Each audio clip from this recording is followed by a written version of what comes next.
Today we're pulling back the curtain on the secret sex lives of US presidents. The affairs, the scandals, and the wild rumors history books usually skip. Let's dive right in. You read the title, so let's get right into it. I did the research, and here are the presidents who I think racked up the highest body counts during their lifetime. Number 5. Franklin Delano Roosevelt. Franklin Delano Roosevelt is our history's only 4-term president, serving from 1933 until his death in 1945. FDR pioneered the New Deal and famously guided us out of the Great Depression with his economic-focused legislation. It turns out, in addition to his work in the Oval Office, FDR eased the pain of the Great Depression in another way: getting busy. Now, I feel like I know the question that you're probably thinking. The FDR in the wheelchair? That FDR? Well, polio may have taken the use of FDR's 2 legs, but it turns out the third went completely unaffected. FDR is known to have had a long-standing affair with his wife's secretary, a woman named Lucy Mercer, who many historians say was his greatest love, as well as a secretary of his own, Marguerite LaHand. There are even rumors that he once did the hugging hula with Princess Martha of Norway while she was staying in the United States as part of an attempt to strengthen ties between Western powers. My God, what a hero. FDR basically speed ran the Great Depression fix and turned his personal life into a Netflix political drama. Like, polio may have parked his legs, but his romantic escapades were apparently still running on turbo mode. The Lucy Mercer subplot alone had more tension than half the West Wing. And if the Princess of Norway rumor is true, that's not foreign policy. That's international relations with benefits. I mean, if you want to make an ally, I guess you can go about it that way. According to the FDR Presidential Library and Museum, Roosevelt and Martha often shared meals, scenic drives, boating, and local entertainments together. Observers noted their common sense of humor and happy informality. Sure, that could be totally platonic. Sure, but that's not even the most interesting part. Apparently, FDR's wife Eleanor knew of these extramarital unions, and while they initially stung, she found an upside. She was actually rumored to also have a fondness for the ladies, but she saw the potential in FDR to achieve international success, and she didn't want to smear his public image with a divorce. So she turned the other way while Roosevelt went on his merry way, and she began to browse around herself. Oh, what we do for love. I wonder if he incorporated the chair into his pickup lines. Oh man, Eleanor basically invented the open marriage with geopolitical benefits meta. Like, she knew about FDR's side quests, shrugged and went, fine, I'll start my own DLC. That's some 4D chess. Protect the public image, keep the White House vibes civil, and still sneak in her own romances. Meanwhile, imagining FDR wheeling up to someone with, mind if I roll into your heart? Peak presidential riz. Number 4. Warren G. Harding. Warren Harding often finds himself in our history books too, but not as an American hero. Harding's time as Commander-in-Chief was a brief one, only serving from 1921 until his death from a heart attack in 1923. While at the time of his death, Harding was actually one of the most popular presidents in American history, the discovery and exposure of several scandals, including Harding's 4 extramarital affairs, greatly tarnished his reputation. And now, he often finds himself ranked among the worst presidents in history. But it turns out, while he can now never get his approval rating to rise, there was one thing he had no problem getting up. Harding's most well-known affair was with a woman named Carrie Phillips, which lasted about 15 years, ultimately ending in 1920 when Phillips blackmailed the then Senator Harding, saying that she would expose them if Harding voted in favor of going to war with Germany. Sometime later, shortly after receiving his party's nomination for president, Harding disclosed his affair to top party officials, who handled it how they always do. They paid her off for her silence. Another of Harding's mistresses of note was a woman named Nan Britton, who wrote a book alleging that Harding had fathered her daughter while he was a senator. Harding's whole presidency feels less like a political career and more like a soap opera that ran out of plot lines. 15 years with Carrie Phillips, that's not an affair, that's practically a subscription plan. And the blackmail twist, classic season finale cliffhanger. Then Nan Britton drops a tell-all book. Harding was basically the original TMZ headline machine. No wonder historians rank him low. Dude was busy boosting other approval ratings. Since the book came out after Harding had died and his reputation was already heading downhill, many people believed Britton. But over time, people began to grow skeptical, saying Britton fabricated the entire thing for notoriety. In 2015, Harding's paternity was officially confirmed through DNA testing. Harding, you are the father. Now, Harding's wife, unlike the mega-chill Eleanor Roosevelt, was furious when she learned of Harding's affairs, and in response to the one with Philip specifically, she claimed it was not the first time Harding had become romantically involved with a friend of hers. The man was a certified horn dog. But the best is yet to come. There are even some people who believe that while serving as a senator, Harding hosted Greek-style sex parties. Yeah, now you know why we put him up higher on this list. He reportedly bought a house along with other Ohio representatives and would get to partying, inviting young women, getting the liquor flowing, and having a good old time.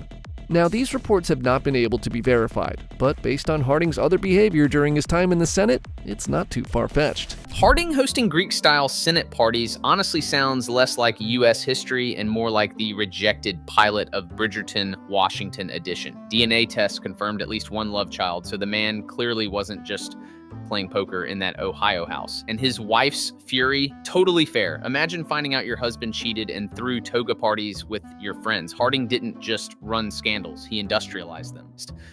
Number 3, Bill Clinton. I mean, this one should be pretty self-explanatory.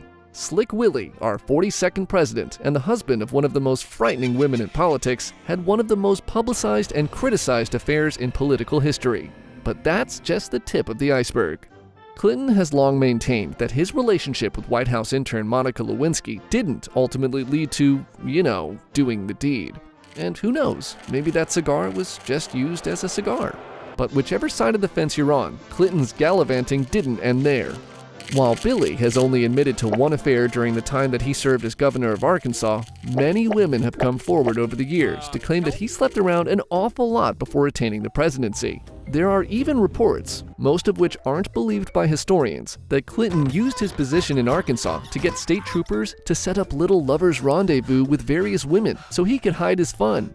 To think that the man behind that famously stained dress didn't take advantage of the southern hippie women all around him would simply be naive. In recent years, a report even came out that claimed that Clinton went to town with the actress Elizabeth Hurley in the White House. Now, this affair definitely wouldn't get the level of buzz that Monica Lewinsky did. That ship had sailed, but it's fun to imagine how Clinton reacted when his staff broke the news that the press had leaked his affair. You're kidding. Which one? Clinton's whole saga is basically the political equivalent of a reality show where every episode ends with, "Tune in next week for more scandals." The Monica Lewinsky drama turned into a pop culture event, late-night comedy, SNL sketches, even a literal stained dress in the Smithsonian-level memory. It's just madness. Number 2, Lyndon Johnson. Lyndon B. Johnson took over the seat of power after the assassination of John F. Kennedy in 1963, becoming our 36th president and serving a term and a half, until 1969. Johnson was a Southern good old boy who has a complicated legacy, known as equal parts ruthless, imposing, crass, charming, persuasive, and let's not forget, horny. Lyndon certainly gave his Johnson plenty of exercise during his tenure in the White House. It seemed like for Johnson, one of the most important things, if not the most important, was power and superiority. Whereas other presidents on this list were known to have seduced and slept with many women simply because they were unable to quench their appetites, Johnson reportedly turned it into a contest. Since the man succeeded JFK, he and his powers of seduction were often compared to that of Kennedy. There's an account that on one occasion, when Kennedy's escapades were brought up one too many times, Johnson pounded on his desk saying he'd had more women on accident than Kennedy had on purpose. Johnson's wife, the extremely Southern-sounding Lady Bird Johnson, was apparently aware of LBJ's many sexual exploits and extramarital affairs. The most well-known and public was Johnson's relationship with Alice Glass, one that lasted decades. Lady Bird and Glass were actually quite close. Then there was Helen Gahagan Douglas, who served in the House of Representatives, and a woman named Madeline Duncan Brown, who alleged that Johnson was the father of her child. Lady Bird, while probably not thrilled by Johnson's activities, knew that he ultimately loved and needed her the most, and that was a big reason for her faithfulness, according to a biographer. The craziest part? Aside from Johnson's personal harem of women, whom he frequently bumped uglies with, he's even known to have had a bell installed in the Oval Office so he could be warned if his wife was about to enter the room. When you hear the ding, put away the dong. That's what I always say. LBJ literally turned womanizing into an Olympic sport. He wasn't just competing with JFK's legacy, he was speedrunning it. That desk-pounding flex, bragging he'd had more women on accident than Kennedy had on purpose. is insane levels of political trash talk. And the Oval Office warning bell, that's straight up sitcom material. Ding ding, wife's coming, hide the mistress. Lady Bird's patience must have been carved out of titanium because Johnson treated marriage like a side quest. Number 1. John F. Kennedy. I mean, you knew we wouldn't do a list of horny presidents without this guy, right? He's the Tom Brady, the Muhammad Ali, the Michael Jordan of presidents who slept around. Before his untimely demise in 1963, Kennedy had branded himself the image of a God-fearing, righteous family man. Behind all of that, as the public soon learned, were numerous affairs, from actresses to mob wives to teenage interns. The craziest thing? There are way more than you think. Kennedy was a sharp-looking guy, which in many ways helped secure him the presidency after his televised debate with the pale and sweaty Richard Nixon in 1960. JFK clearly used those looks, and the family fortune probably didn't hurt, to his advantage throughout his entire life, becoming quite comfortable with frequent lovers' trysts and once remarking to a British Prime Minister, "If I don't get a lay for 3 days, I get a headache."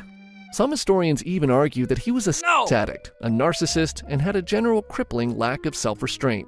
I'd be surprised if the guy ever went 3 days without some horizontal refreshment. He racked up quite a laundry list of lovers. There are a dozen or so women who claim to have had affairs with JFK, plus the numerous famous actresses known to have helped JFK test the mattress, plus many women in his own employ. Most of us know the most famous rumored affair being the one with movie superstar Marilyn Monroe. And while it was never fully confirmed, if you've seen the clip of Monroe singing "Happy Birthday, Mr. President," your mind is pretty made up already. But the list goes on, including, but not limited to, Judith Exner, an ex of Chicago mob boss Sam Giancana; Anita Ekberg, an actress and global heartthrob; Ellen Romech, a call girl, one of JFK's favorites; Jean Tierney, another actress, I'm sensing a pattern; and Mimi Alford, a 19-year-old White House intern. There are many others, and considering JFK employed the Secret Service to set up meetings with women and ensure no one ever walked in on him doing the dirty, a reporter was once tackled in a White House hallway to stop him from seeing a woman enter the president's room, there are probably countless women no one will ever even know about. Listen, you're the most powerful man in the free world. You're handsome, you're tall, you're rich. The pieces are there for you to be as loose as you want. And JFK took that and ran with it. JFK wasn't just the GOAT of political charm. He was basically running the White House like an after-hours jazz club. The sheer list of affairs feels less like history and more like a celebrity gossip magazine that accidentally time-traveled. When you've got movie stars, mob connections, and literal interns on rotation, it's not Camelot, it's Scandalot. And the craziest part? We'll never know how deep the list really went because his Secret Service apparently doubled as the most elite wingman squad in American history. Legendary, messy, and a little tragic. That's Kennedy in a nutshell. Serious History did an amazing job with this video. The link is in the description. And in the next one, let's just say things are gonna get very unexpected. Stay nerdy.